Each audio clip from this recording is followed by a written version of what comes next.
Machiegni kendo, piny mar Amerka odwoko erokamano ne piny Kenya kod apisas manoor keto kwe piny mar Haiti, kagiwacho ni okang' ma kamano manosir gi piny Amerka oseduogo kwe piny mar Haiti kokalo kuom kedo gi kweth mag njore moko ma osebedo karocho arita e pinyno, ma oyangi gi jalupa jawachelo a piny Amerka Christopher Landau manie limbe mare pachoka.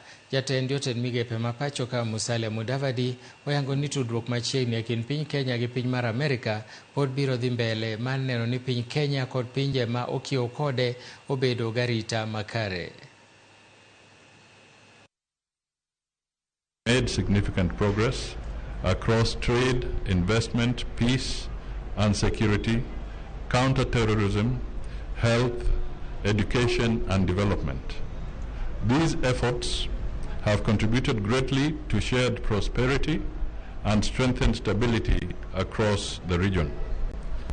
Kenya welcomes the progress made in renewing the African Growth and Opportunity Act, AGOA, for another 3 years.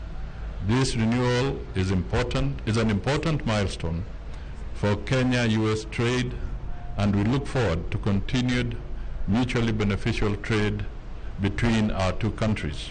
This visit also is marked by the groundbreaking ceremony of the expansion of the Manda Bay runway, a landmark step that underscores the strong security and development cooperation between Kenya and the United States. I'm here to thank the government of Kenya for its critical leadership in the force that is in Haiti now and has prevented that country from falling under the control of criminal gangs for the last several years. And I look forward to having the chance to thank not only the government leaders, but also some of the authorities